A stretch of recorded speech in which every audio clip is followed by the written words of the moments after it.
Oh my gosh, everyone, good afternoon, good evening, bienvenidos. It is an unbelievable joy to be with you today for Cultivating Voices live poetry. And today it is our wild card open mic, our third and final reading for November. And we have an astounding, unbelievable list of our featured wildcard readers. And of course, if you are interested in reading, we always try to get to our poets on our waiting list. The way that you can let us know, and I'm saying us today, because while I'm your host, Sandy Yannone, as I always am every Sunday, I have the unbelievable pleasure of sitting here with the one, the only, Kim Ports-Parsons. And the only thing that could have been better would be if Don Krieger was in the room with us as well. That's right. Because these two, as you know, are the true backbones to Cultivating Voices, live poetry. We would not have the series without them. So much gratitude and so much love. And we're joining you today from the beautiful foothills of Old Rag Mountain. Old Rag Mountain. Yep, right next door to Shenandoah National Park. And I've never been. And folks, you need to come on out here and experience, because it's pure poetry. Yes, it is. Of course, now, I mean, I understand your poetry on a whole nother dimension because it's just pure poetry. So it is an incredible pleasure to be with you today for our wild card open mic. We'll have 12 featured readers, as well as, if Sandy stops chatting it up, we will be getting to, hope to get to as many people as we can on our waiting list. Our 12 featured readers will be reading up to 5 minutes apiece. Our wait list folks, when we get to them, one poem, please. And, within reason, like 2 minutes, 3 minutes, just one poem. And I want to start out too by saying I did wake up today here in the States to some pretty difficult news of, yet one of far too many shootings in this country. At a nightclub in Colorado Springs, LGBTQ focused nightclub, and it was hard news to it brought up for me the all too much trauma of Orlando and the Pulse nightclub, and I've done some reading from that. I have a poem, Requiem to Orlando. And so I'm always really grateful to be in poetry community every Sunday, but particularly on days when my heart is even a little more heavy because of what's going on and what I'm taking in on this particular morning or afternoon for the show. So I just want to acknowledge that there's always so much going on in the world, and this is a place where we get to gather to celebrate, but also to process things, to commiserate. To be in communities of joy, but also of grief. And we've seen it so many times here. To be voices of peace, really. Absolutely. Voices for peace. Yes. So with that, I want to turn the reading over to all of you beautiful beautiful, beautiful people. Honestly, our audience here, in addition to the readers, from all over the world, all across the time zones. It's such a pleasure to be in company with you here in Zoom. Those of you who are watching us on Facebook Live currently, hello.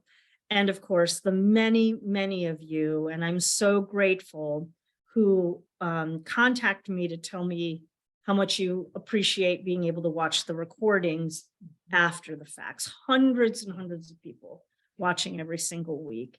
And that is, of course, thanks to the steadfast efforts of Don Krieger. So again, without further ado, let us get to the wild card open mic. Yeah, as you may know now from my little practice, I choose a card randomly. Maybe you'd like to choose the card. Ooh, okay, pick a card, so we're going to pick a card. And so we're going to go to, for our first reader today is Alexandra the star. Psarapoulou. 5 is the star, right? The 5-pointed star. There it is. 5 of clubs. 5 of clubs. Alexandra, take it away. Thank you so much for being with us. Just making sure that you can see the graphics. Can you see the graphics changing? Okay, you're muted, but I think you can see them. Okay, flying 8. Το αντίξουν συμφέρον και εκ των διαφερόντων καλεί στην αρμονία και πάντα κατέριν γίνεστε. Contrasting elements converge, and from their union, the most beautiful harmony is born, Heraclitus. And the river flows, a never-ending flow, and our bodies go against the flow, and our bodies go with the flow. So many people suffering, ailing, so many people flourishing, blooming, synthesizing turquoise love and kindness, like a colorful blossom on a tree, directing, balancing our physical body, our beauty, into health, strength, vibrancy, healing weakness, disease,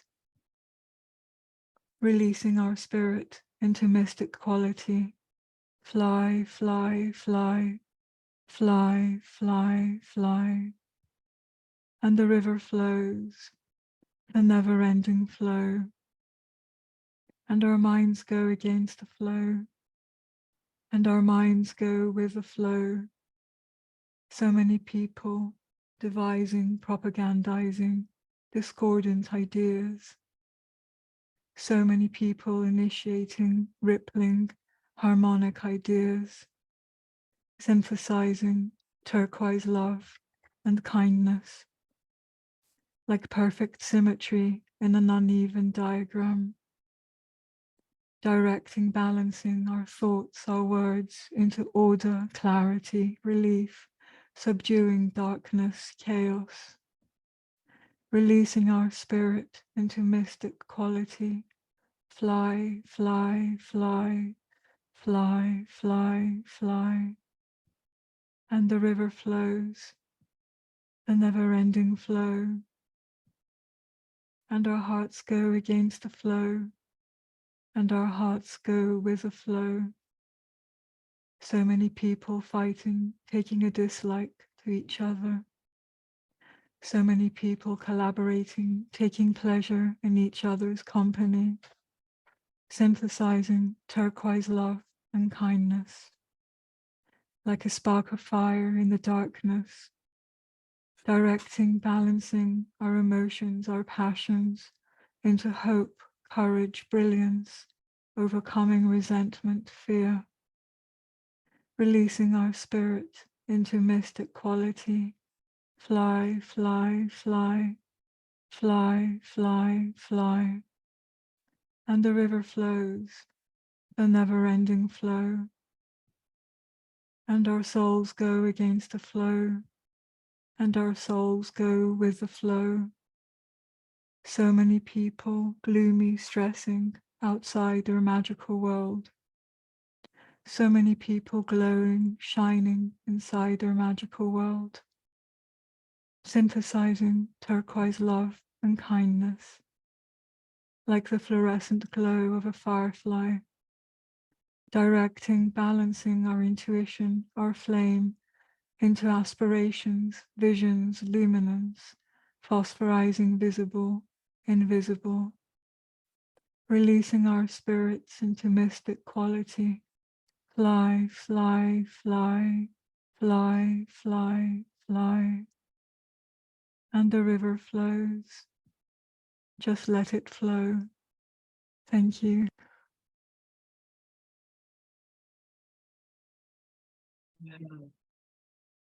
Wow. We have just heard the incredible. The line is the perfect symmetry of poetry from Alexandra Psarapoulou, the Flying series. Number 8. The visuals today just they always do, but they particularly drew me in this afternoon. I've got a, you can't see it here, but look, I've got a. She's using turquoise ink, Alexandra. I'm today using turquoise ink on today. her notepad. It's unbelievable. So thank you so much. Beautiful. And always an incredible start to our reading when she joins us for the open mic. Well, our next reader, we've had the pleasure to have Charlotte Hart with us before. Wild card today. I'm gonna choose one for you, Charlotte. So grateful you're here. Let's see. Thank you very much, Cindy. 2 diamonds. Thank 2 you. diamonds shining from your eyes. I'm reading from my new book, Desert Flow.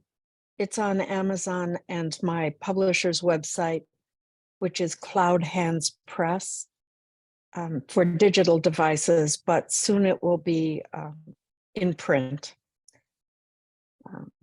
I'm only reading one poem. The Negev.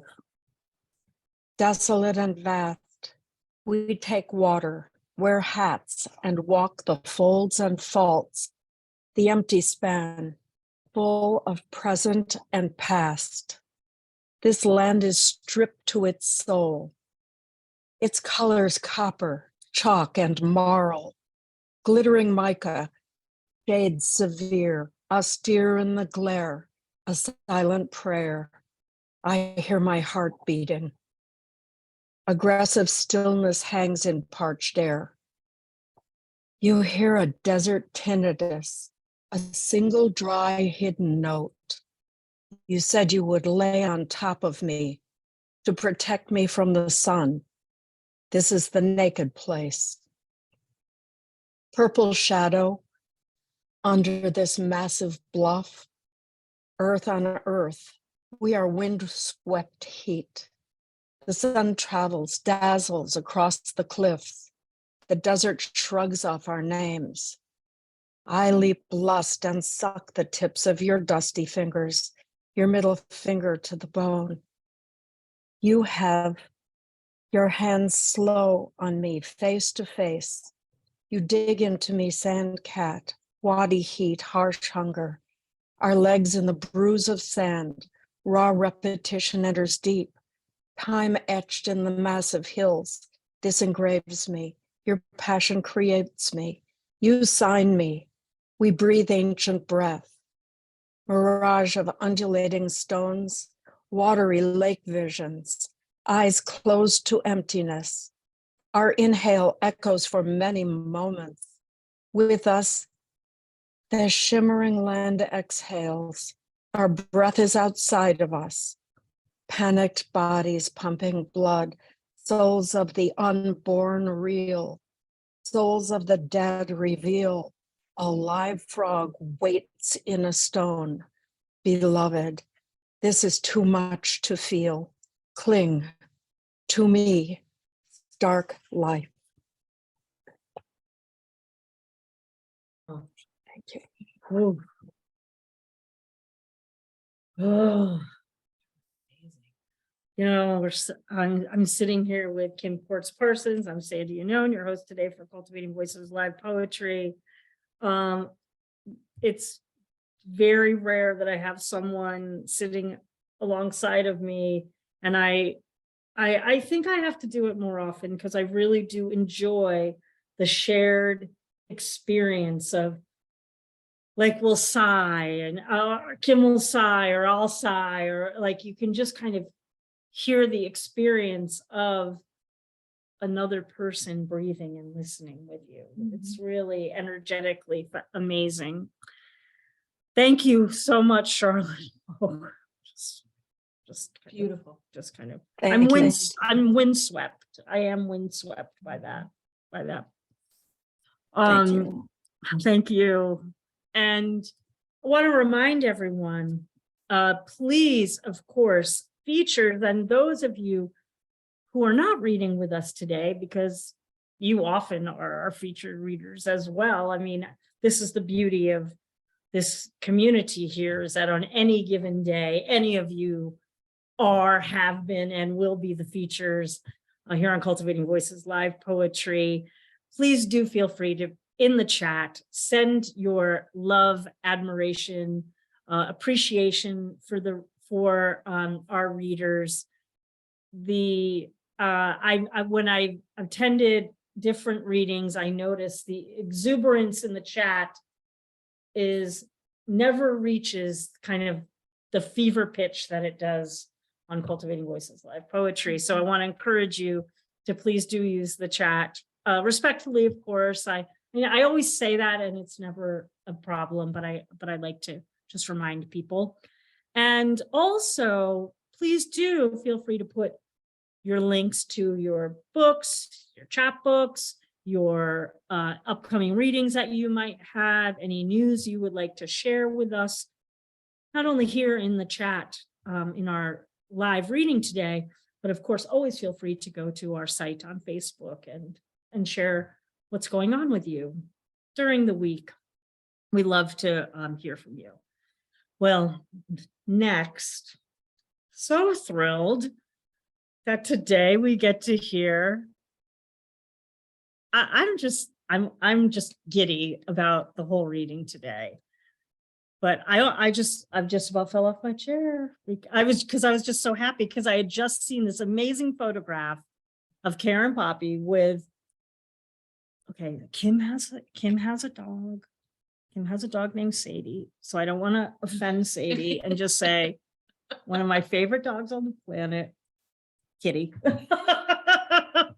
Amazing photograph, which is only paired by the incredible poetry that Karen has shared with us since the very first year of Cultivating Voices Live Poetry.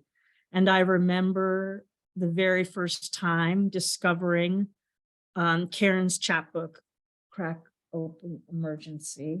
And I read it.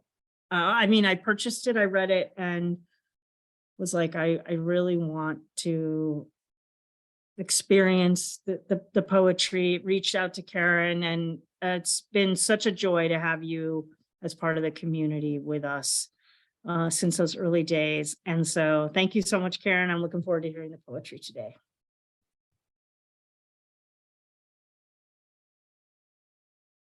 Hi, Sandy and Kim. Oh my gosh, that was so sweet. And Kitty would also say hello, but she's napping right now. So today, in honor of your get together in Virginia, I'll read a poem called Virginia. It's about Virginia Woolf, but it's also about my comeback to writing after a long creative silence.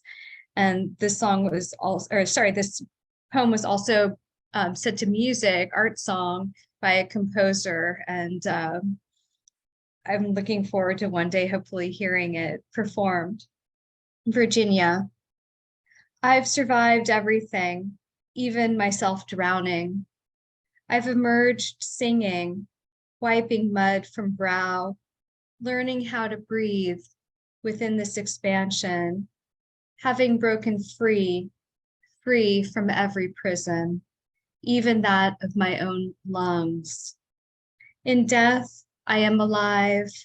Stones don't weigh me down. This river, a sea, an ocean, awash in spirited sound. Color, blue and green. Water, swirl of ether. I exist here, polished clean. And that's in my chapbook. So you can't really see it. Every possible thing. All of my chapbooks are available on Amazon. I have 3 out so far. And I have my first full-length collection, Diving at the Lip of the Water, which will be published in May. Thanks for cheering me on, guys. May 2023 with Beltway Editions. I think, do I have time for one more poem? One more, okay. So this is, it's hard to get it to show. This is No Stos. It's a literary magazine out of California. And it's the Odes issue. It's out now. So if you go on the Longship Press website, you can find the No Stos literary magazines. And I was so excited because Sharon Olds is also in this. So I'm gonna fall out of my chair, but here's mine. I have 2 odes in here, and here's the first one. It's called Ode to Your Ankles. You shy away from me, looking, touching them, their delicate heft, their clay vessel feel in my hands, silken from kiln, porcelain, bone strong and fine. Their weighted attachment to my favorite feet, warming my own at night, softer than they should be given hours in riding boots, horse secure and safe, with your legs squeezing, urging against his flank. In that black and white photograph of you, a baby, your ankles and feet still the same, ankles exquisite, rugged, feet happy and splayed, with their sweet wedge and curl. I wish that I could whisper back in time so you could hear and believe. Your ankles are beautiful.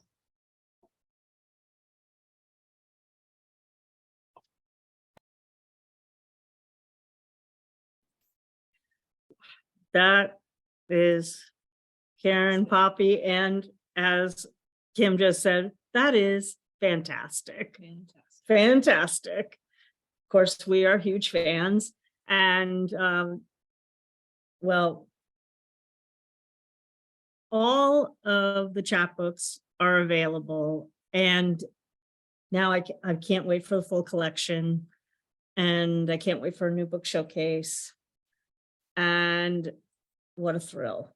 What a thrill today to be able to hear the voice, the amazing work, the incredible being that is Karen Poppy. Thank Thank you. Thank That is you. so sweet and kind. And I wish I was there with you both. I'm a little sad because I want to be there. I want to be in Virginia right now.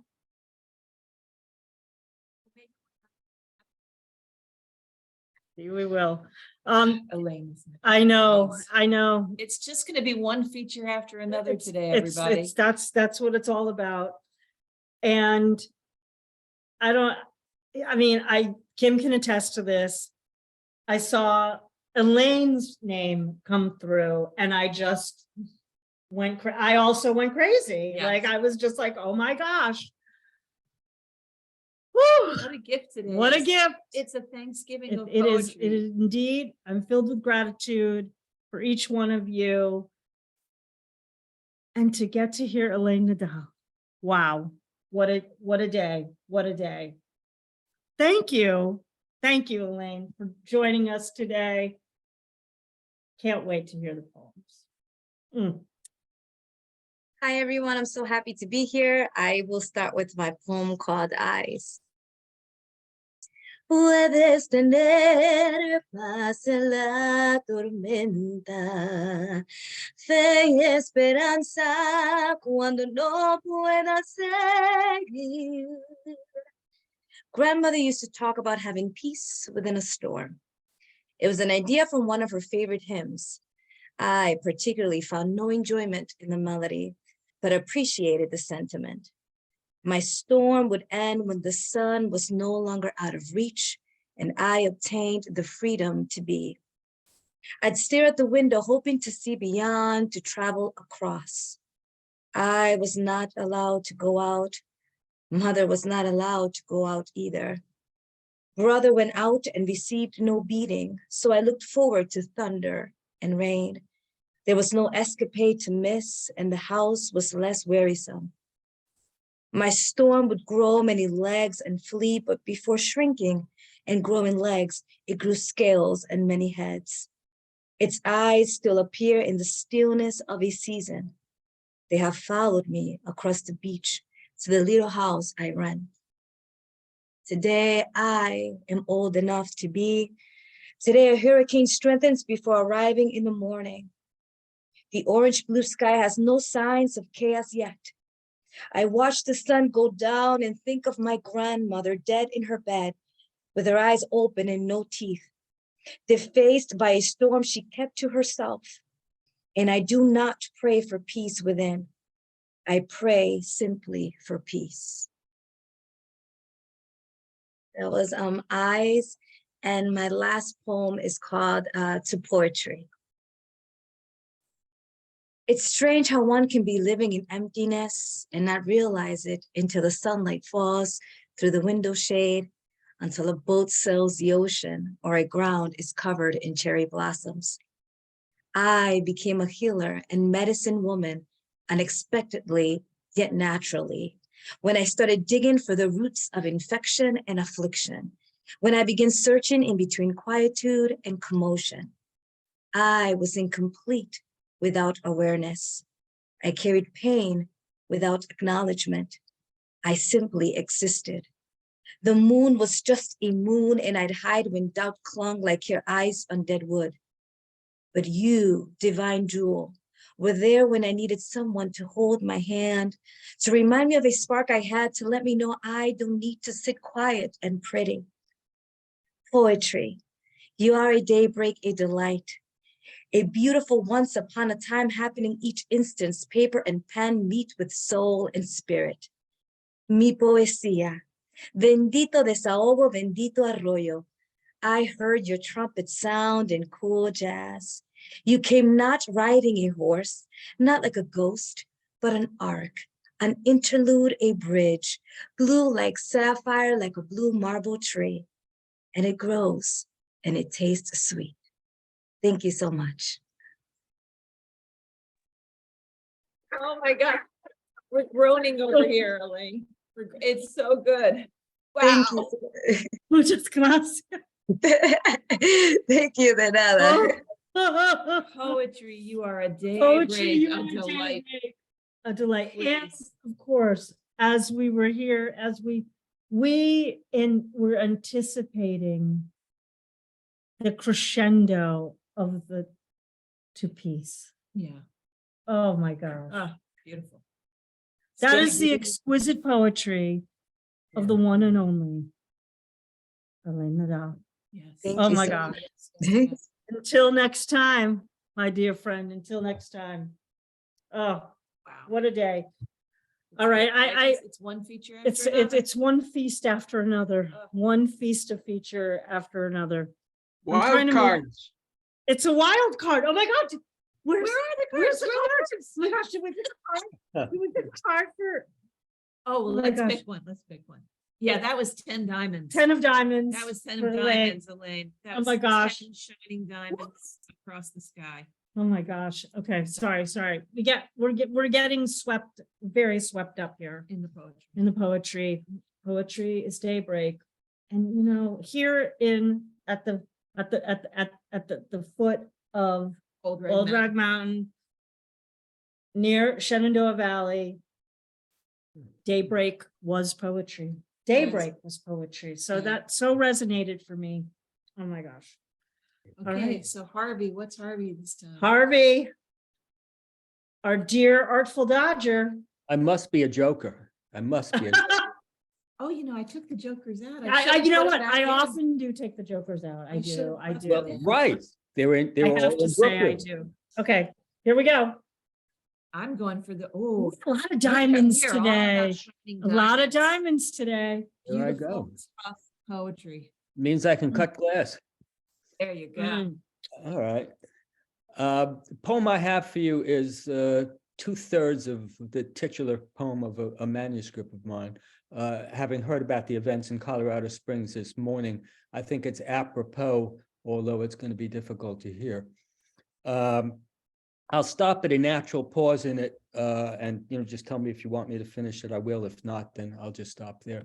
It's called Happy Land. Oh, and I've posted notes in the chat, explanatory notes, which will help explain it. Happy Land Social Club fire. The arsonist, before being jerked upright and cuffed to a bedpost, left a trail of gasoline-soaked clothes leading to his bed. The room stank of petroleum product. Discovered still asleep, crooked jaw propped on a pillow, undisturbed by the chirpings of ambulances backing up to body bags. This self-appointed sous chef of the devil appeared relaxed to arson investigators. Even devil may care. After a night spent preparing a killer repast, deserving in prison cafeteria terms of a Michelin star. Albeit it may be having overcooked his meats a little, intending a steak tartare. The number of casualties won every subsequent mass murderer, whether pistolero, poisoner, or arsonist, would afterwards be judged against. In his pupil state, he slept on in only his underwear yellowed by piss and accelerant, pants, shirt, and pork pie hat on the floor, perhaps as a Mariolito dreaming of a roast pork bay of pigs, this little piggy going to market, that little piggy in a dress, his targeted ex going up in flames. Only they weren't piggies, were they, that were burning, but mostly Hondurans, immigrants like himself, gathered in 1990 on the Happy Land dance floor for Carnival, a celebration that ended in conflagration, leaving 5 or possibly 6 survivors, 87 dead. His ex ducking the 1-2 punch of asphyxiation and trampling among those fortunate few who survived. All other celebrants blistered and dripping out of fancy dress like cheese melts. Not since Manhattan's Triangle Shirtwaist Factory, designated a National Historic Landmark for its yield of corpses, 146 of them spat out its workforce hottest Tabasco sauce. Coincidentally, on the same day, March 25th in 1911, had so much buzzard-ready fast food lit up the night sky on the fire next time hallucinating streets of Nueva York. Near 100 fine-ass Garifuna and their Romeos appearing to return to dust before our eyes, practically fizzing into now you see us, now you don't incorporeality, under heavy pressure from hydrant hoses, like so many wicked witches or Alka-Seltzer tablets melting in a water glass. Importing the sort of Ozian unreality one can't simply wish or wash away. Beware the Ides of March, a must if you're a Caesar. If you're a New Yorker working or playing in a fire trap, beware March 25th, more than a bad hair day, that one. April, Mr. Elliott, is not always the cruelest month, not in 1911, not in 1990, despite Burger King's invitation to have it your way. However cruel your usual April might be, the seed of such cruelty visited upon those not French fried at Happy Land, those charged with identifying blue-black faces of the asphyxiated, what little was left of the coquette in the briquette, was planted in March, not April, by Julio Gonzalez, Cuban expat. Rejected ex of Lydia Feliciano, coat check girl at the dance hall, whose fandango eyes no longer sparked when they met his. reason enough, I suppose, for him to want to beat her into a souffle, to turn the heat up on her and her friends, the latter collateral damage, a takeout menu of unintended homicides. It took 2 matches from a Happy Land Social Club matchbook, certainly not purposed for such self-destruction, introduced to splashes of gasoline as dance partners to block the lone exit, house security having fled, leaving behind a heavy-lidded cyclopean eye of flame blinking a no exit sign. Imagine this, less than a day later, what fire refused to take those 5 or 6 known to have survived Lydia and several other Afro-Amerindian revelers, along with a handful of Black Caribs who lay dying but not yet dead, was packed off on stiff gurneys, row upon row, for triaging or subterranean morgue disposal, as each case warranted, clackety-clacking as they rolled down the pea-green antediluvian halls of the burn unit at Bellevue, a magnet hospital in search of polarity and a fresh paint job. Renowned in ambulance chasing circles for drawing worst case scenarios, screaming war wagons into its narrow drive, its staff members war zone tough, thinking they'd seen and done it all, forced by the carnage before them to concede that they and the tight-pantsed and many-skirted pride of Honduras, who breezed in determined to mark Carnival by dancing until dawn, had got it wrong. These young partiers, an unheard of 95% of them, would not outlive the jukebox song. And that's the natural pause. Wow. Thank you. Thank you. Thank you. What a testimonial. You know, Harvey, when we have a longer time, when there's a feat, you know, when you come to read in our longer format, I do hope indeed that you will bring that poem and we'll get to hear it in its entirety. I'll be happy to do that. It is it's astounding. And as a person who has also written a poem in connection with horrific kind of carnage of the time of which you speak, and I appreciate you bringing the poem today because of Colorado Springs. I know how hard those poems are to write and how I certainly wish I didn't have to write it, and yet we need these poems. And so I'm deeply, deeply grateful. And again, I can't wait to hear the entirety of the poem, and I look forward to that coming to us, as difficult as it is. The And again, necessity. for those who aren't aware of the social club fire, which did occur in the Bronx in 1990, I have posted some notes in the explanatory notes in the chat. And to bring that. And also we'll put in an invitation to the next Artful Dodgers poetry reading Yes, on thank you very much. That's Thank you. great. November Of course. 17th. And of course, I'll just mention this, the Triangle Shirtwaist Factory. If there's an amazing poem, there's an amazing book of poetry called Fragments from the Fire. It was written in the 90s by Chris Llewellyn. And if you are also interested in reading and learning a little more about that national tragedy that really was had been a major focus of labor movement issues in 1911. I encourage you to look up that collection. I don't know who the press is at this point, but it's called Fragments from the Fire. And it's an entire book about written from the perspectives of the garment workers that perished in that fire, March 25th, 1911. Thank you again. You're welcome. Next, we have Giulio Magrini. Wonderful to have you back. And of course, we got to hear last week from Giulio in our new books showcase. And while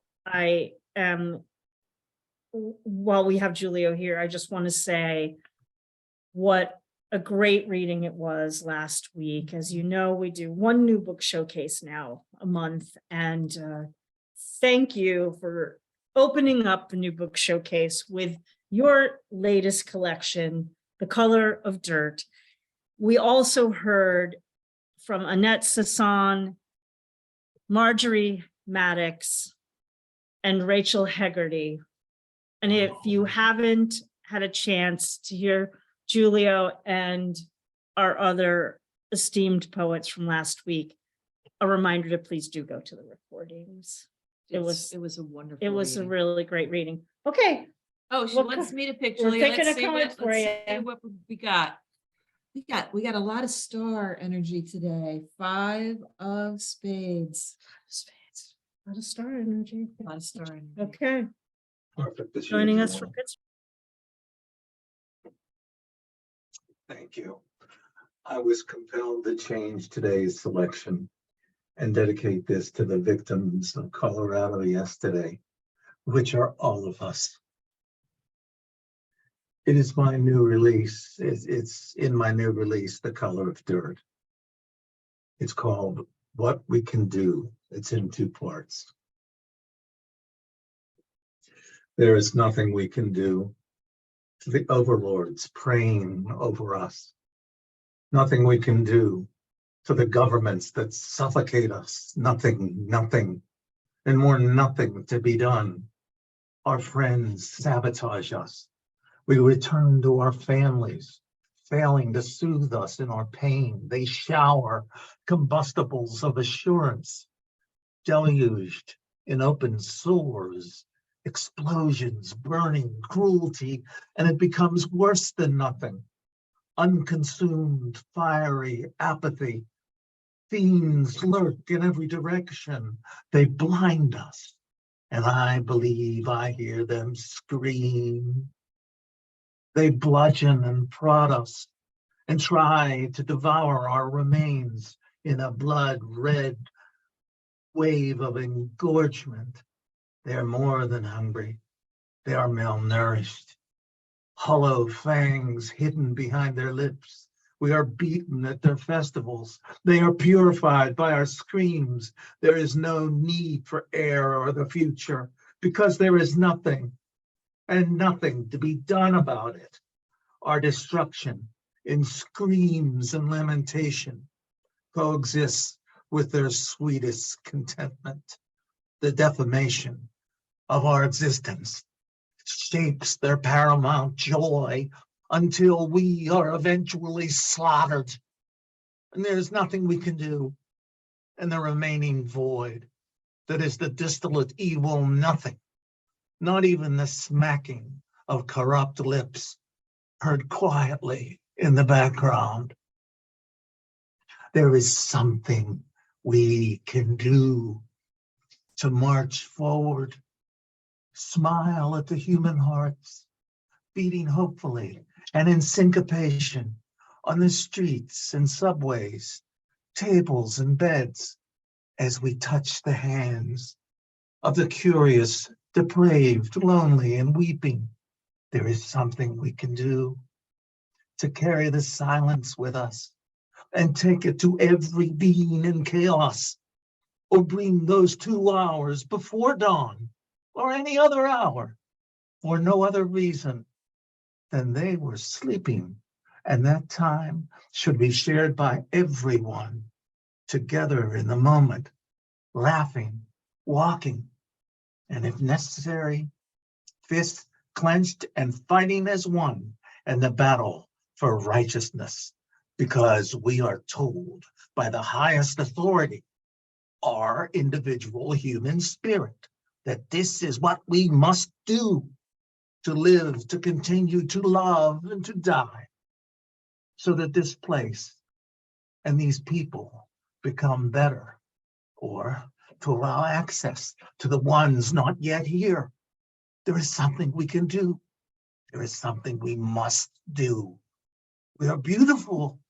We're the consummate dawn and dusk and the life in between, the emergence of mud to the gods and back in this cycle and this circle of creation. And we are the things that must do what has to be done to continue to grow, to love, and to share the inner grace and everything else.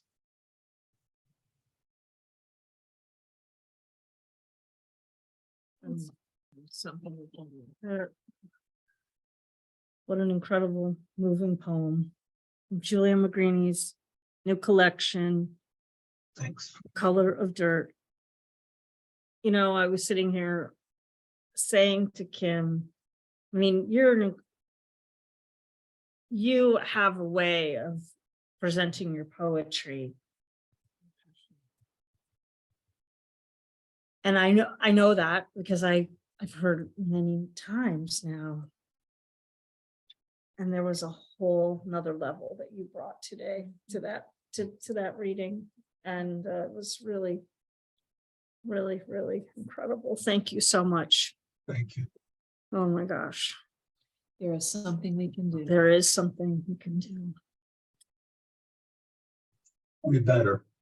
We have And to. we better, yeah. And in fact, there's plenty to be, there's plenty to be done. And that must be done. Well, I know. It's okay, thank you. We're moving next. It's hard. I'm trying to move us along. It's hard having you sitting next to me because I just kind of want to talk to you about the poems. And normally I'm like, keep the show moving, Sandy. And it's hard today. It's a little hard. So indulge me, everyone. And thanks for being here on this really special, our wild card open mic. Just one feast after another of featured poets. Incredible, incredible poetry today. Go ahead. And next we go You want some? to, Oh, look at that. It popped itself out. oh my gosh, Whoa. Gordon Ferris, here you are. The king. The king, The king of spades. king of Good evening, poetry. everybody. Incredible Poetry, to listen tonight. I'm going to start with a poem called In My Child's Eye. In my child's eye, the future beholds its flame. Behind her silent smile, all the input of the ages of others' ideas, their way of seeing, planted there, inhibiting free will, inducing false desires. In my child's eye, the flame withholds the future withholds its flame, hidden in dreams of lilac flowers and lavender scent. The reality is they lay in stinging nettles and forgotten reverie. In my child's eye, dreams falling into place, the heart smiles, its love and grace. Behold you, peers into your eyes, utters the words you want to hear. Into my child's eyes, all the fantasies of tales told make transparent the tricks that men play.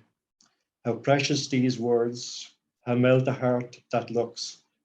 But when, without sincerity, the reality of it burns.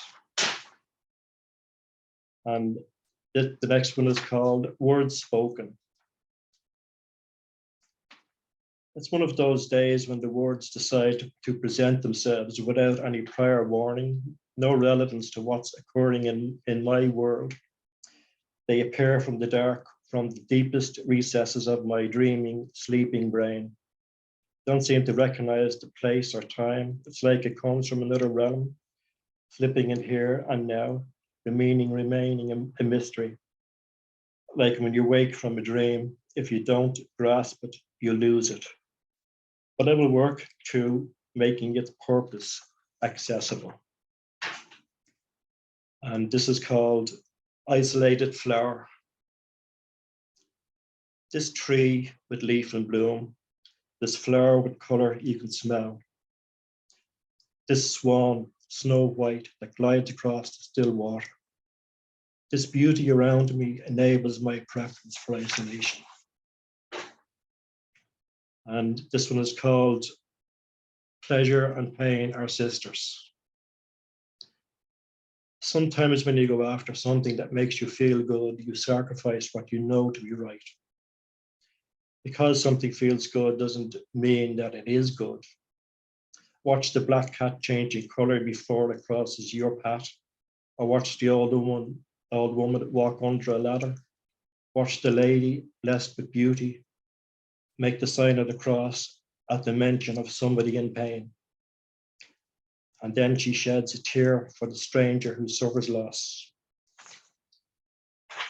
And this one is called Invisible Old Man. I see an old man every day, keeps to himself, introverted but not rude, always smiles, appears to be a man of routine. Seen at the same time every day, doing the same chores, one day to the shops for groceries, must get his food fresh every day, another day to the post office to collect his pension, or the odd parcel, must miss the delivery. Never see him in company, casual talk in the street with neighbors, always with a smile, appears comfortably alone. Spoke to him one day, asked if he needed anything. I was going down the town, wouldn't mind getting a few things for him if he needed them. I'm fine, he said, like the book from Father Ted.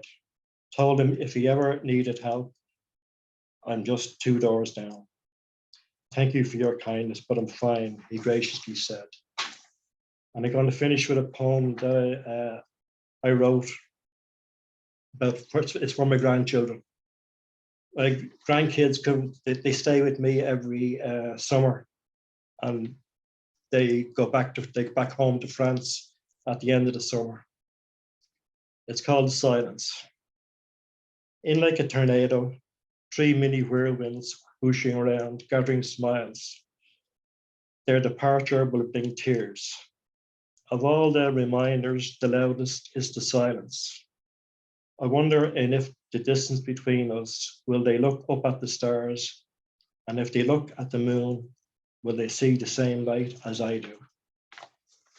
Thank you, that's me. I believe, Wow. Gordon, we would have picked every heart card for you Yes. in the deck. Oh my Yeah. gosh, just we're like, oh, thank you so much. Like we're just love. Absolutely. Brilliant. Brilliant. Okay. Oh, I have to keep us moving. Yes, and you do. I'm breathless at this. It's I'm breathless. fantastic. And look who's coming, 2 more featured poets. We've got them, and then we're gonna head to the I- get some bonus poetry. I mean, too. it's all features all It's the time. all features today. all the time. Mm. Well, next, as if it doesn't get any better, we get to hear from our dear friend. Oh, Albert Cranford. Hello. What card are we giving our dear friend? Here we go. Let's see. Oh my God. Oh, good. Ace of Hearts, huh? There it is. I'll take it. There I'll it take is. The Ace of Hearts. We Okay. knew it was Hard. coming out with this energy. Take it away. My apologies for the camera. My camera sat down on me, so maybe it's just as well. You've got me on audio only, so that maybe that's just as well. Hello, good evening, everybody. Thank you once again for some great readings. I've enjoyed them so far. No doubt we'll enjoy the remaining. Just 3 short poems for you. First one is called Without a Striving Time. And it's in memory of my granduncle. Obviously, his time is the time of armistice, 11th and 11th. Remembering the loss of World War I, one of which is my granduncle died age 23, never found. So this is called Without a Striving Time. Striven or striving is a Shakespearean word. Really, it's about dying without the consolation of a priest or without confessing. and been anointed. So many died like that. So it's called Without a Striving Time. For Private Arthur Traynor, 26030, B Company, 2nd Battalion, Royal Enniskillen Fusiliers. Missing killed 27/11/1917, Flanders, age 23. That din, that numbing din, civilization has been ripped away.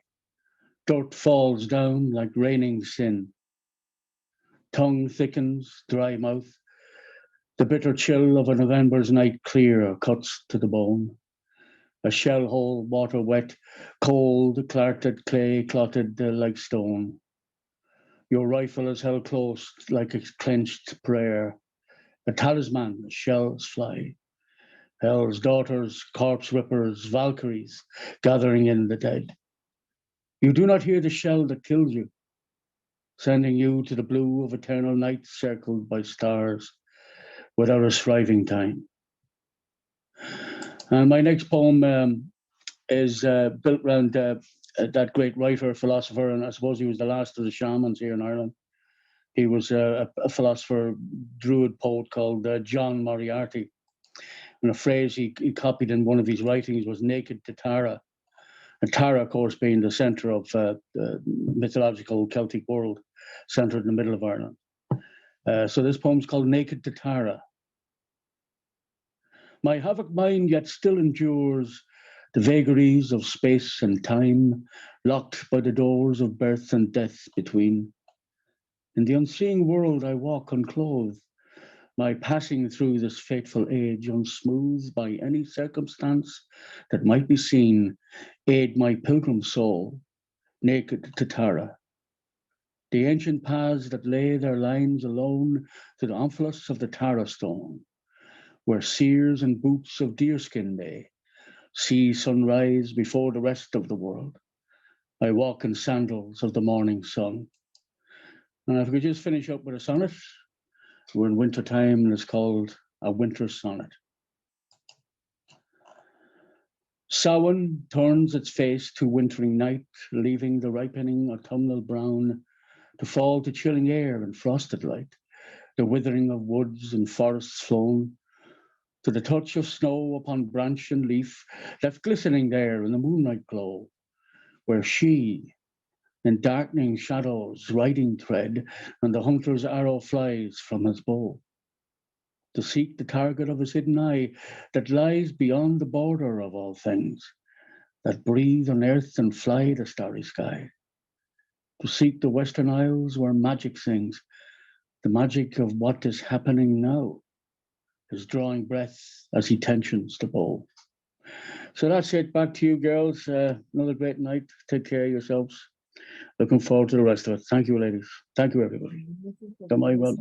Yeah. The magic of what is happening now. Magic of what is happening now. I You brought have to us. say that that's really from an ancient saga involving Finn McCool, when he was asked by the Druids and the Seers what was the greatest thing he could think of. Some of the warriors talked about bringing down stags, etc., and hunting or whatever, and his answer was the magic of what is happening now. So I'm afraid that name belongs to Finn McCool, but he's we'll leave it there. It's worth repeating when you say. Yes, indeed. What a beautiful, again, incredibly moved us to tears here reading. Nothing is really new, ladies, is it? My friends, nothing is really new. We're just discovering the same thing over and over again. Bringing it to share. Generations forward, generations back. Absolutely. Thank you. Thank you so much. Have a great rest of the evening. You certainly are helping us shepherd our evening into an incredible night. And what a reading today so far. It's our Cultivating Voices live poetry wild card open mic, and astounding. What's Lesley's symbol today? Well, we're gonna see Lesley Traynor. What Another feature. another. Here, let's see. We've got the We've got magic. a too. lot of- A lot of I love clues. how you gasp every time you pull a card. I don't know, it's so meaningful to me somehow. I don't know why, Oh, that but must be amazing. it's really not. Anyway, Yeah, thank you. That's lovely. Thank you. Thank you. here we are, we too. listening to you. For the past year, it's been wonderful because the University of the Highlands and Islands have allowed me to wander through Scotland and Norway and explore my sense of belonging. So I'm going to read two poems that are connected with the west coast of Scotland, and photograph behind me actually was taken there. And this first one actually won an award at the beginning of the year, and it mentions butter lamps. And I had the honor of reading poetry at a Buddhist nun's funeral. It's very special to me. So the first one is about grief, and it's about sitting on a beach at night. So it's called Tideline. 1,000 butter lamps light dark spaces, at times nearer, times further.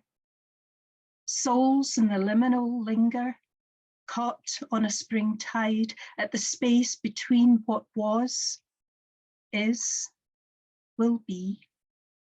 A conversation between sky and water, pause on a heartbeat, fall before flight. You called me here, a promise kept, heard as a sigh at the last. I don't think I knew you could settle a day, breathe me into night, raise the scent of wool, protective before the storm. Out there, where you slip between the song of me and my longing for you. The second one, I film when I go and visit these places, and I realized that I was becoming part of the tide line and the flotsam. And there was also some women wild swimmers. And I got this connection as they took off their wetsuits of the Scottish selkie, which is mythical. You know, it's a woman that lives as a seal, but when she's on land, she can shed her skin. This is called flotsam. Winter's sun blinds. A silvered selkie slips through ebb and flow, discards another life on the tide line to be picked clean by crow, erased in the liminal. I am transient, flotsam, a wild swimmer wrapped in seal skin, winter slipping over, through muscle. Thank you.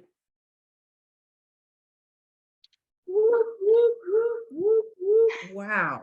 The conversation between sky,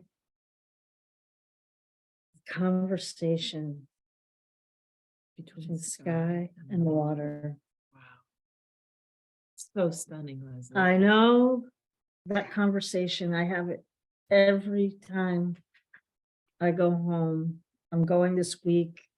It evoked, I mean, I love that conversation. I've been living with that conversation my whole life, and I welcome it every time I can have it. So thank you for evoking it for Welcome. all of us this evening. Poetry. More features on the way. More features on the way. Well, we're doing quite well. As you know, folks, we usually go to the half hour. We'll go up to the half hour to get in as many folks as we can. So even though we're not quite to all the features in the first 12, let's call them the first 12, because every single person here is a spectacular feature. Yep. But no doubt we will be getting to folks on the wait list. And next we're going to hear from my very, very good friend, whom I got to sit next to this Wednesday in Olympia when we had our local monthly poetry reading. Yay. The incomparable Thomas. Yay. So who is Thomas today? Let's see. Let's see what we got. Let's see what is he What are the got? cards brought you? Some more hearts. Lots of We have hearts. not one, Not two, but six. half dozen. 6 hearts. Love it. Thank you, Sandy, Kim, Don, of course. I love this. I love this place. One of the ways I tell time out here in the Pacific Northwest is by the migrations of birds. And those also inspire a sense of resilience, which of course we all need. So I have a pair of poems here that are short. There's like 7 couplets each, and they're mirrors based on the comings and goings of the winter ducks that breed far to the north, but come down here for the winter. So winter ducks have returned early. Beneath sunrise painted pastel clouds, vine maple leaves let go, tick and tumble down. Across Totten Inlet, widgeons circle down. The cloud of 20 birds becomes 40, swishes into a dark mirror of still water. A blue heron groans and lifts from the gray shore. Cancer is stalking my brother. We'll take him before first snow. And then the winter ducks have almost gone. Beneath sunset painted pastel clouds, tree buds and catkins swell in shadow. Across this inlet, sanderlings dance, leap up in a small cloud. 20 birds become 40, flashing white, then brown over still water. Otters splash, swim out, create a pair of rippling V's. Cancer is eating my father. Even so, spring comes. Thank you.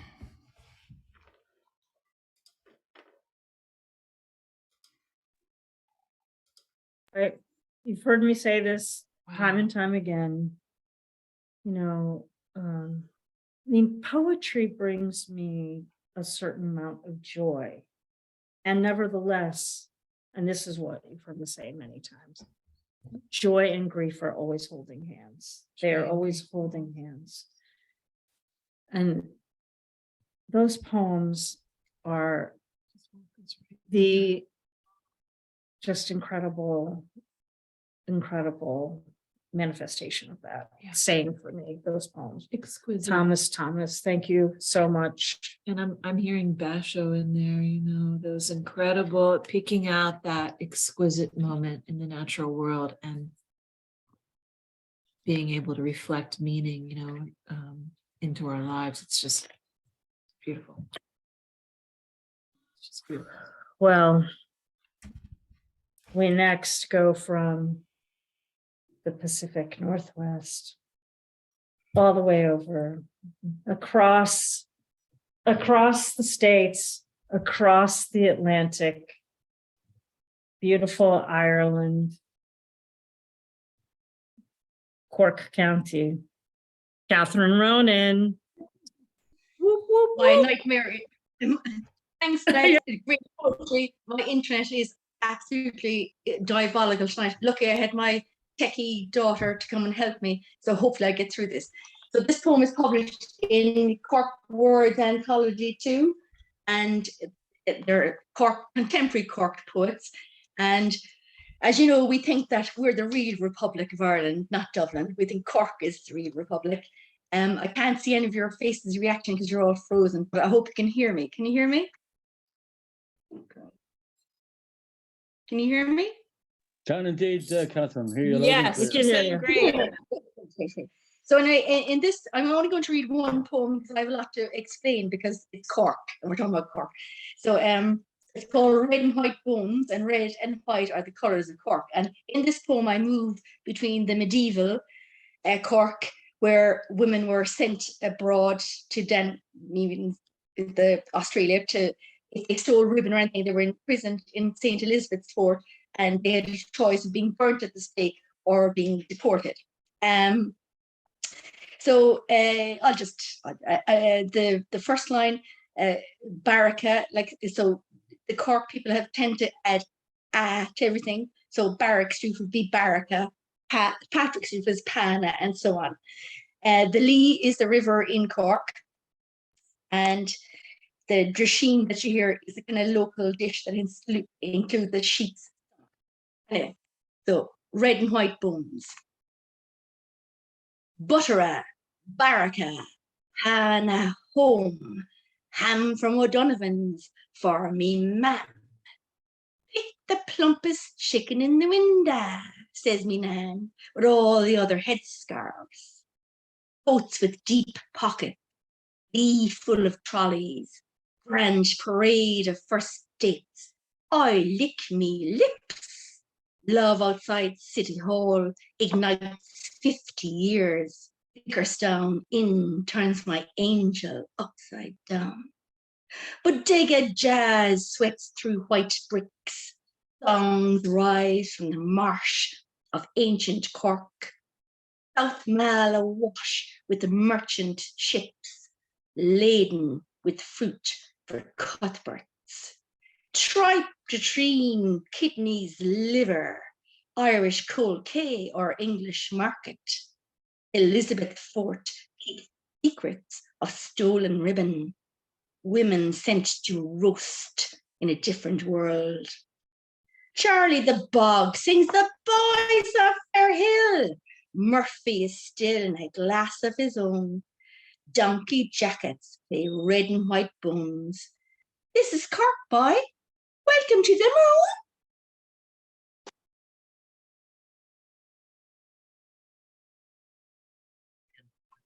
Oh my gosh. Wow. I have walked the Lee River. I've walked along it. Incredible to bring the essence to us through the poem. Catherine Ronan always brings it, always brings it, always brings it. Here it is. Two of diamonds. Two more diamonds. Two on the more list. diamonds. Piling up. I the missed my diamonds. card. What was my two diamonds? You're the two of diamonds. Another two diamonds. Diamonds in your I'll eyes. take today. it. I'll take Yep. it. Excellent. Thank you. Thank you. Well, our last featured, for the open mic of our first 12, and then we go to a half dozen poets for our bonus poems, as I like to say. We'll get 6 more poems until we reach a half hour. I feel confident we'll get them all in. So glad to see Susan. Susan, you, my friend. The 9 of Whoa. spades. I love them. I love the cards we're pulling today. I did too. We'll take it.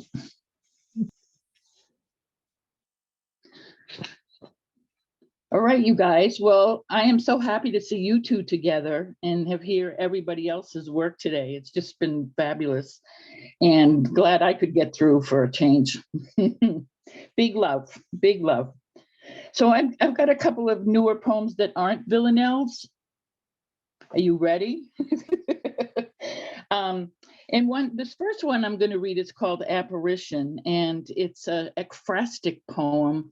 A friend of mine, Lauren Wolpert, did a show in town called Doodles, and these were faces that appeared to her. She's done thousands of these faces, and they took over the wall. They were like wallpaper of a local gallery. And so we did an ekphrastic workshop about them, and it made me, because the faces, it's all these faces that appear to her in dreams or in, and she just gets, they glimpse at her. And so I focused on one of them. And this poem is called Apparition, after Lauren Walpert's Doodles. An outline of mountain peaks, crags and crannies face a white horizon, a map of ways an earthly soul speaks. How shall I wander and tie these shoes, tight about the ankles for steep descent, tramping in this night of mindless clues? Echoes of a heartbeat frame the brow, one eye open, one eye closed, disturbed by the sorrow they know. The waves of them syncopate a pulse of history, a cruel time, a rhythm intended to violate. You gave us yet a glimpse, a slender portion appeared, scattered, witnessed, mattered. The clip of a wing that took your last breath, the beloved yet banished, the sweet thing turned bitter, the love thing once opened, the free thing we held, the you that just vanished. That's that. Thank you. And then this other one is called Blue My Mind. Blue as in the color blue. Blew my mind. Blew my mind the color of clear sky and of its nature to fly. Blew my mind in the watery deep, in a dream of peaceful sleep. Blew my mind to grapple with the sad, in the prisons, the mad. Blew my mind in all its shades I live, a love in its all conditional give. Blew my mind the darkest mystical night, how stars in indigo dispersed their light. Blew my mind out under the bluest moon, the wisps of wind, the call of a loon. Blew my mind to the body's blood, the river runs and does not flood. Because joy comes at the thought of you, because it is fine and solid and true, my mind always comes home to blue. Thank you. Thank you, thank you. Oh You my blew gosh. our You're minds. blowing my You're mind. blowing our minds. Susan, you rock. Susan, here's the thing. There's You some are the queen of form, Susan. You are the absolutely, queen of form. absolutely. All that work of Sestina's has been prepares Susan to break open that, to break away from that form, but have all the power of the echo of the Sestina, the sound, the pace. No, incredible. Rocking Incredible. it. Rocking it. Thank you. Thank you so much. Oh my gosh. All right, my friends, we Let's have go. 6. One poem each. One poem each. We've got 11 minutes. We can do this. We can do it. We can do So it. shut up. So, okay, I'll be quiet. All right. Oh, Yeah, we gotta say who it okay. is. Sylvia Clare. Sylvia Clare, fantastic. Sylvia, bring it on. Four. We are for you. For you.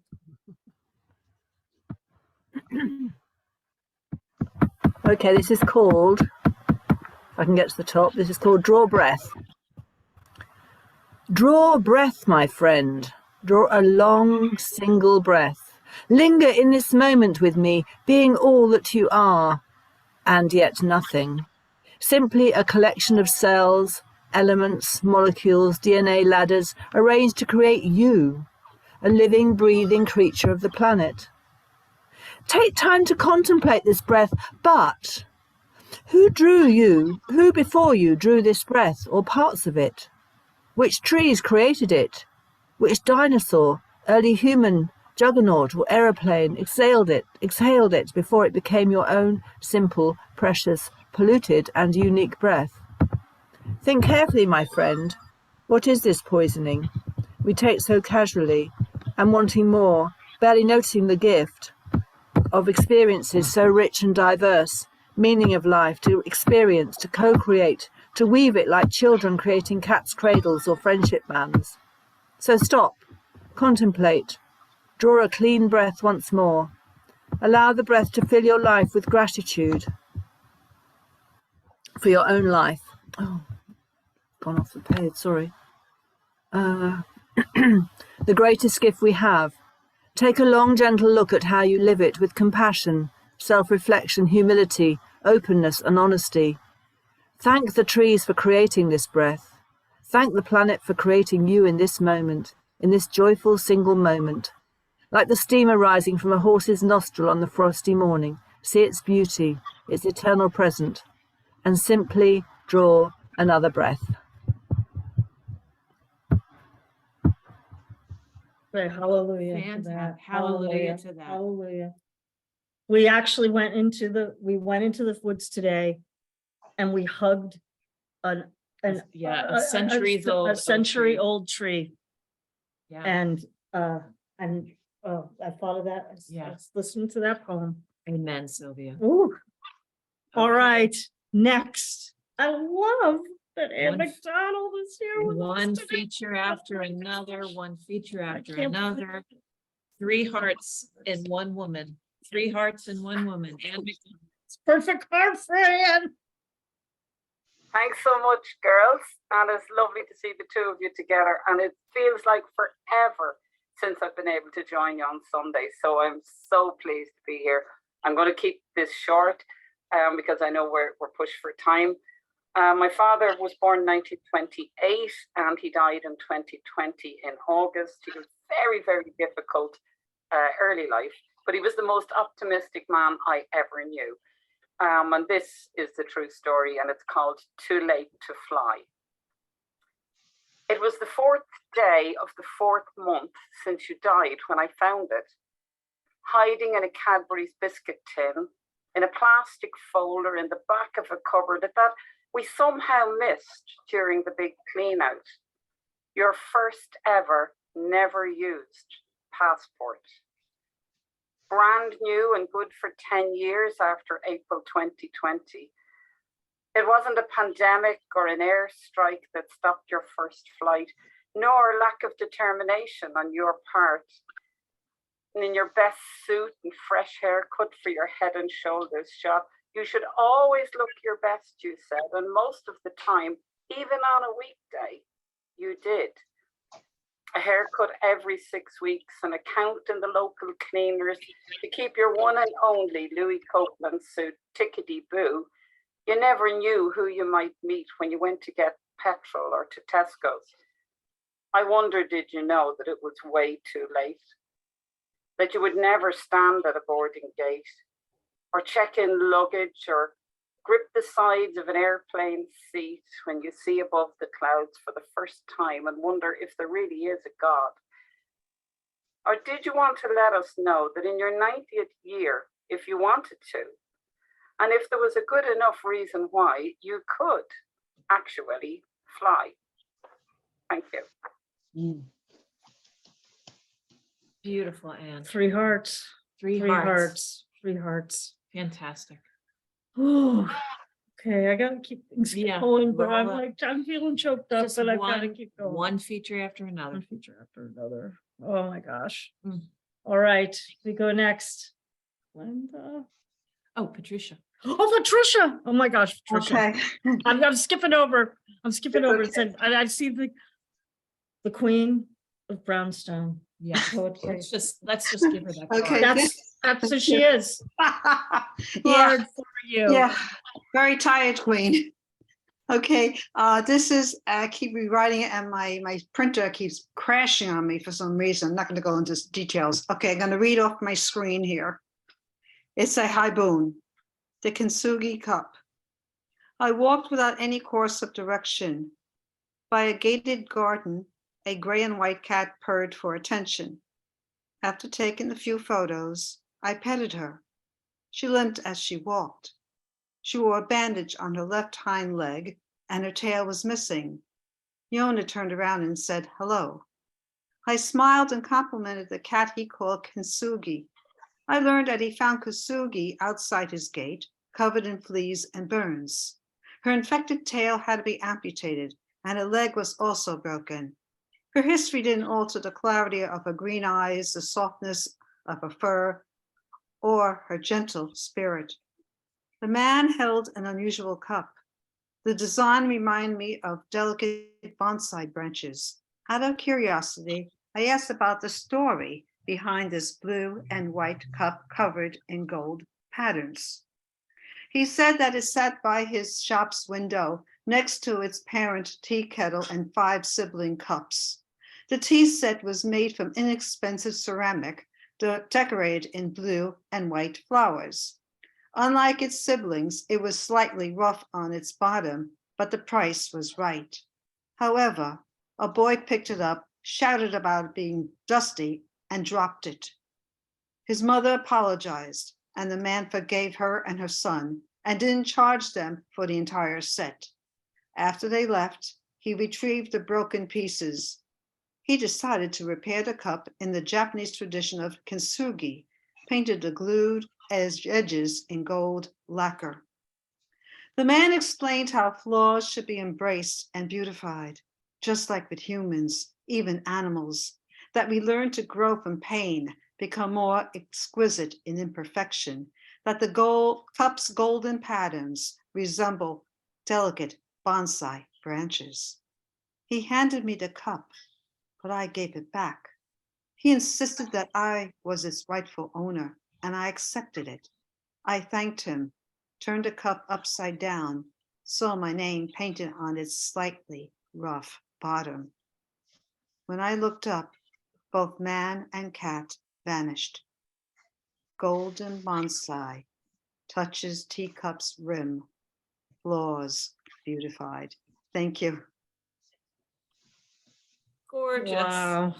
Gorgeous. It's Patricia. not my usual style, but hey, I did Oh, it. It's gorgeous. well, it's the stuff of poetry, though. It's the stuff of poetry. Usual or unusual, all of it. Fantastic. Thank you Okay. so much. Our final three. Our final three. Stay with us for these final 3 poems today. And next up, Glenda Cimino. Glenda, bring us a kingly poem, Glenda. Got it. King of Diamonds. The diamonds are Diamonds. shining today. A lot of diamonds. Hey, thank you. This poem was lost and I found it last week and typed it for the first time. Generations. Robert Blanton Moon was a religious man. When the preacher thundered, it was harder for a rich man to go to heaven than for a camel to go through the eye of a needle. He rapidly dispersed most of his money and lands to the poor, to the family's dismay. Thus his daughter Anna had to work as a Georgia sharecropper. At 16, she married for love. Pregnant, her little boy Harry toddling after her in the fields, she picked cotton in the hot sun until she could no longer bend. Her baby daughter was born with German measles. The first thing Anna remembered hearing after the birth was the doctor's voice as he swept past her bed. "Don't bother naming that one, it won't live." "I will so name my daughter," Anna said. She called the baby Agnes, Lamb of God. Agnes lived long, surviving measles and the cholera that took little Harry. Doctors told Agnes she could never have children. She had 2 girls. Strapped to a table and left alone, that's how they did it in those days. She went into convulsions. Her first baby was yanked out of her with long forceps. She named her Louise, and Louise lived. Louise's baby seemed normal in every way until 2 months old, when she regularly stopped breathing. Louise didn't panic, but held her own breath as she watched Gloria's every breath, day and night, each time her little head lolled over, reviving her each time she began to fade. And Gloria lived and grew strong. "If the war comes here, Mommy, we can hide in our house," she said. In time, Gloria had 3 healthy children of her own. Generations of women giving birth have rarely made the newspapers or television. If men gave birth, the daily count of births would be on the front page. The birth heroes would be named and listed every day. So every time I hear on the news that people have killed or killing, I wish they understood the need to help things live.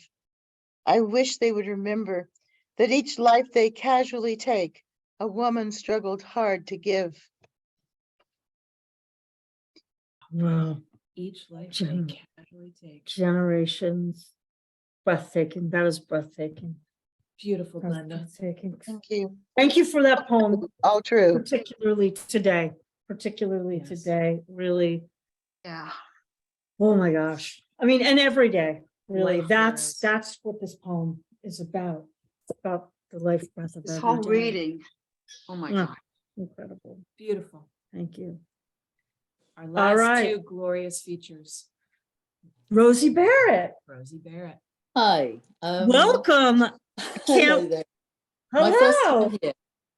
My first time Yes, here. I know. I'm Rosie. Ooh. You are the Jack of Diamonds, my I friend. am. Thank you Brilliant. so much. Thank you. Right. Well, I'm going to bring the tone right down. It's a silly one about Tom Waits, who we all know is famously cheerful, right? Tom Waits comes to tea and has a nice time. He seemed altogether surprisingly far too big sitting in my kitchen. I'd steered him away from the bentwood rocker circa 1930 to a much sturdier farmhouse carver, much less fragile. He would keep tipping it back. He takes his tea black with a slice of lemon and is partial to jam tarts. We talked about how life moves on and azaleas. He's quite an expert. I'd fallen in love to Martha and The Piano Has Been Drinking. We went to Yorkshire up the A1, high on the old 55. But that was then, he said. I felt throttled. I just found myself starving in the belly of a whale. He got up and took the iron from me. Did I say I'd been ironing when he knocked? Woman, you're doing it all wrong. This is how you iron a shirt.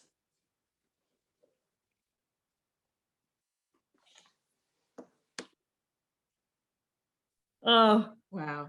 Rosie Barrett.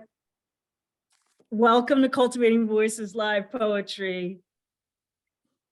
Thank you for that first reading of what I hope again. will be many. Yes. Come back and join us. Thank you so Thank much. you. Thank you. Fabulous. Fabulous. They're not fabulous all voice. silly, but that one is.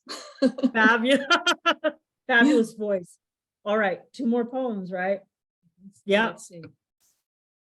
So let's ask her. She didn't answer me. Let's see if she answered me. Shall we do it? Yeah. Doll. Mathis. Are you up for? Yes. Thank you. There she is. There's Doll. And then our closer, Rachel Gomez. Rachel Gomez. Okay, here's.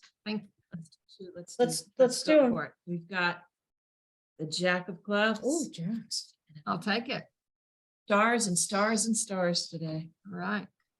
So I'd like to read one of Adrienne Rich's 21 love poems. They're actually 22 in response to the horror last night. And keep in mind that these were written almost 50 years ago in the mid 70s. And before I read it, I don't think you would necessarily be able to see this, but this is something that came up in my Facebook feed today. And this is someone I do not know, but her name is Sarah. So she apparently is my friend's brother's friend. And she writes this. This is me with my friend Derek. He was killed last night at Club Q. He meant the absolute world to me, and I can't believe he is gone. Look at that beautiful young man. I think I want to read poem number 17 of Adrienne Rich's 21 love poems. No one's fated or doomed to love anyone. The accidents happen. We're not heroines. They happen in our lives like car crashes, books that change us, neighborhoods we move into and come to love. Tristan and Isolde is scarcely the story. Women at least should know the difference between love and death. No poison cup, no penance, merely a notion that the tape recorder should have caught some ghost of us that tape recorder not merely played, but should have listened to us and could instruct those after us. This we were. This is how we try to love. And these are the forces they had ranged against us. And these are the forces we had ranged within us and against us and within us. Thank you.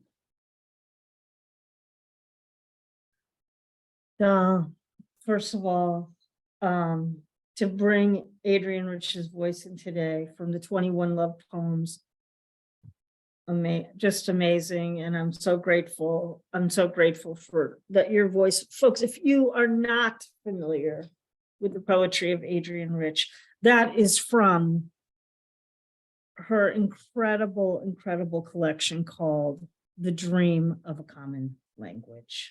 The Dream of a Common Language. So beautiful. So beautiful. So beautiful. And so appropriate. Poem 17 from 21 Love Poems. Well, blessed dear friend Rachel. Rachel, so glad to see you, of course. Always, always, always. And so it feels so appropriate to have you as our final reader for today on our beautiful wild card open mic. On our feast of features. Our feast. And we adore you. And thank you. Yeah. Can you hear me, folks? Okay, thank you for having me. It's been a while, and I don't want to take up too much time. I actually have two I'd like to read, but we probably don't have time, so I'll just read something. And if we have time for the second one, great. If we don't, totally get it. Thank you for all the words today. A lot to ponder, and amongst another tragedy. I'm going to end with a poem on love. It was my 21st wedding anniversary recently, and I don't feel I'll ever be able to write this man down how I'd like to, but this is something I wrote recently. He's my rock. We're going through a bit of a hard time health-wise at the moment, and after 22 operations, he's still hanging in there, and he's just great. So this is called Evening Train Station. There is a man placing 1,000, perhaps 1,002 kisses on the nape of her neck. Train station greeting, end of day reprieve. She allows him all the space, leans into his charms. The hustlers work the tired crowd, hustling the bustle. A child with perfect cherub face and silken curls is pulled along the street by her mama. A guiding steel handle extends from bike to mother, who eyes her precious cargo every few seconds with natural rhythm and eagle-eyed precision. The toddler's limbs, tiny and deliciously fatty all at once, are on autopilot, circling the pedals of her little pink bike. Cherub eyes pop out from cherub face. She sees everything. Studying a man turned down by life, she looks perplexed by his awkward leaning stride. Life had tipped him sideways, and he no longer had strength to straighten up. In a breath, I wish the child a future of joy, and turned towards the square tunnel that held my heart's desire. My love, he of chocolate almond-set eyes, emerged from dimly lit subway, brows heavily weighted by the language of corporate responsibility. The humid air hugged him, clung long after being greeted with enthusiasm at dawn. There you are, he says, smooth as peanut butter familiarity. I slipped into the space where his arm meets reliable shoulder, and on autopilot, he stares us through the evening crowd towards a twilight moon.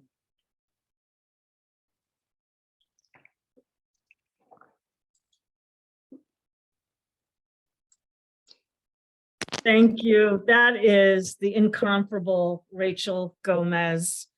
And May we all be so steered, right? yes, indeed. Yes, indeed. I mean, love is what helps us endure. Love is what helps us endure tragedy.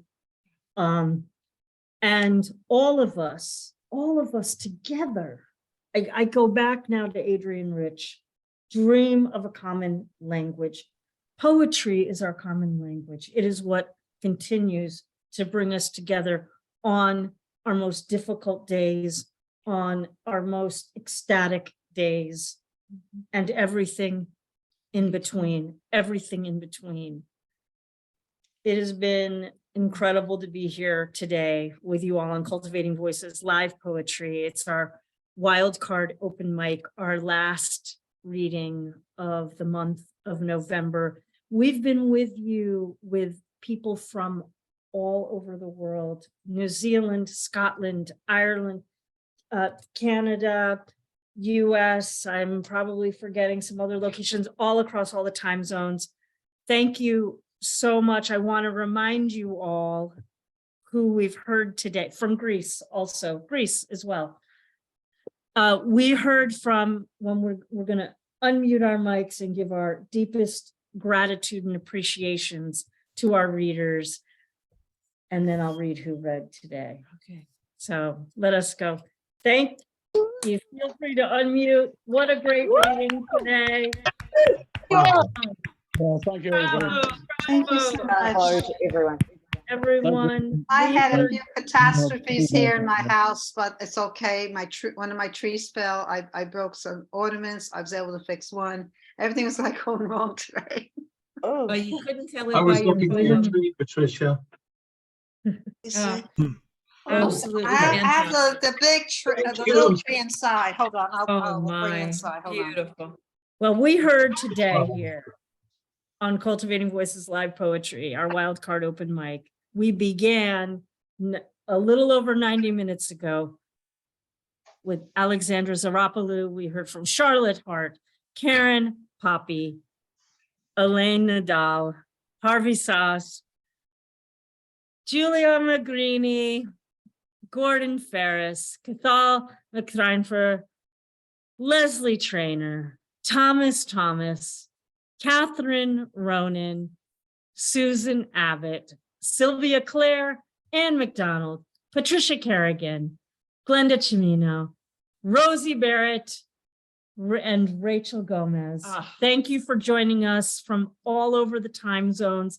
Thank you for bringing your hearts to bear on and the poetry today. So many of you responding to the events in Colorado Springs, our hearts and our energy to the people who have perished and their families, and that we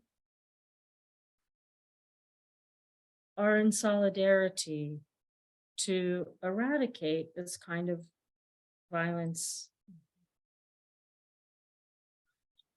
You know, a club like that is a sanctuary for people, and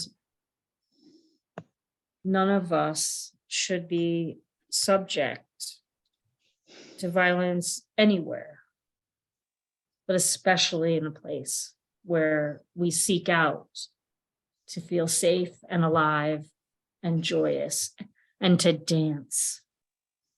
And so I send my heart and soul to those folks that were just there to dance. And may we all keep dancing and keep dreaming that common language, that common thread that brings us together. Here in the States this upcoming week, it's a holiday called Thanksgiving. It's a complicated holiday in the States, but it is part of it is about gratitude and family, chosen family and biological family. However, It is, so I want to just send out, just, you know, my heart to everyone and hope that you have some time to ponder the things you're grateful for and to let your beloveds know that. As I always say at the end of our time together, you know, keep writing. Keep writing. I do say that every time. No, that's my mom. That's my mom. I say, take very good care of yourselves. Take very, very good care of your beloveds. And keep writing your absolutely miraculous poems. We'll be off for a couple of weeks. Diamonds. Yep, shine in those diamonds that you always bring, and bring in the heart. Join us back on December 6th. December 4th. December 4th. Mama Yannone's birthday. December 4th. Oh my God. It's her birthday. Come back December 4th. It's our Poets Focus on Stars. It's our open mic. You are all the features once again. Stars. And upcoming on December 11th, as for our new book showcase for the month of December, you will not want to miss this astounding reading. Mary Louise Kiernan. I've got her book. You've got her book. Oh my gosh.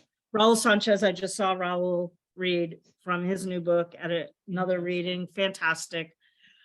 Mega Sud. Oh my gosh. Award-winning book. And so glad we're finally able to get Mega to join us. And Meg Kearney. What a reading. That's going to be. That's our new book showcase for the month of December on December 11th and on December 18th, excuse me. It's our third annual. Can you believe it? It's our holiday poetry open mic. Open house. Open house, open mic. It's our high reading on December 18th. Join us for the month of December. Take care for the rest of this month of November. Thank you all for being with us. This is Sandy Yannone with such love and gratitude to Kim Bortz Parsons for inviting me into her home to share this poetry reading with you all today on Cultivating Voices Live Poetry. We'll see you next time. Absolutely. Take care, everybody. Peace out, everybody. Good Bye-bye. evening. Stay healthy and peace. Keep